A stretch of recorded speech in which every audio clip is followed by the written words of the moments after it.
পরবর্তী সময়? বার্তা হলো ত্রিপুরার যে 2018 ইংরেজিতে মিথ্যা প্রতিশ্রুতির উপর ভর করে যারা ক্ষমতায় বসেছে তাদের সঙ্গে আইপিএফটি এবং পরবর্তী সময়েতে এই ভারতীয় জনতা পার্টি তাদের এই ত্রিপুরাজ্যকে যে লুটের যজ্ঞ তার সাথে যারা যোগদান করেছে ত্রিপুরা মথা, তারাও একই কায়দায় মিথ্যা প্রতিশ্রুতি এবং আমাদের ট্রাইবেল অংশের নতুন প্রজন্মকে একটা অলিক স্বপ্ন দেখিয়ে আজকে তাদের সমস্ত চেহারা আজকে ত্রিপুরার জনগণের সাথে ধরা পড়েছে। তাদের বক্তব্যের সাথে তাদের যে কাজ সম্পূর্ণ ভিন্ন। ত্রিপুরাজ্যের জনগণ তাদেরকে আর বিশ্বাস করতে পারছে না এবং ত্রিপুরা মথা এবং ভারতীয় জনতা পার্টি উভয় দলেরই যারা নেতৃত্ব, আমি সবার কথা বলবো না, যারা সাধারণ মানুষ তাদেরকে বিশ্বাস করেছিল, মুষ্টিমেয় নেতৃত্ব আজকে তারা লুটপাটে তারা ব্যস্ত।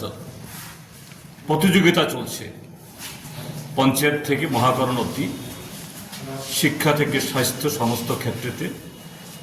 কাজেই তারা বুঝতে পারছে তাদের দিন ঘনিয়ে আসছে। সে কারণে সন্ত্রাস, বিভাজন, কোথাও ট্রাইবেল নন ট্রাইবেল, কোথাও হিন্দু মুসলমান, আর কোথাও একেবারে এই যে গুন্ডামি যে শুরু করেছিল সেই গুন্ডামিকে ভর করে। কাজেই তার বিরুদ্ধে এই রাজ্যের জনগণ মুখ খুলতে শুরু করেছে, বিভিন্ন জায়গাতে স্বতঃস্ফূর্তভাবে রাস্তায় নেমে আসছে।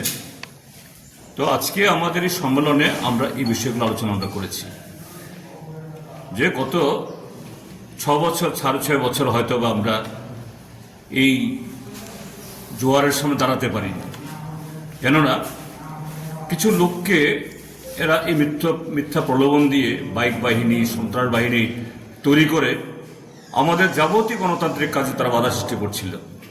আজকে এই বাধা প্রায় শিথিল হয়েছে।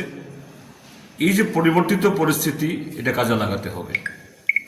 এই খোয়াই শুধু ত্রিপুরাজ্যের মধ্যে 23টা মহকুমার মধ্যে একটা নয়। আমাদের রাজ্যে গণতান্ত্রিক আন্দোলন আমরা মনে করি এই খোয়াই কুমারী মধুতি রূপশ্রীর যে রক্ত বিজড়িত খোয়াই, এই খোয়াইয়ে কমরেড দশরথ দেব, বিদ্যা দেববর্মা, রঞ্জন রায়, নৃপেন চক্রবর্তীরা সারা ত্রিপুরাজ্যে গণতান্ত্রিক আন্দোলনের ভিত গড়ে তুলেছেন। কাজে এখান থেকেই আবার এই ত্রিপুরাজ্যে গণতন্ত্র ফিরিয়ে আনার এবং রাজ্যে বিকল্প কর্মসূচিতে এগিয়ে নিয়ে যাওয়ার আগামী দিনের সংগ্রাম শুরু করতে হবে। এবং আজকে এই সম্মেলনেও সেই প্রত্যয় এটাই এখানে প্রতিফলিত হয়েছে এবং কমরেডরা স্বতঃস্ফূর্তভাবে উই শ্যাল ওভারকাম, আমরা করব জয়, এই গান দিয়ে এই সম্মেলনের সমাপ্তি তারা ঘোষণা করেছে। Thank you.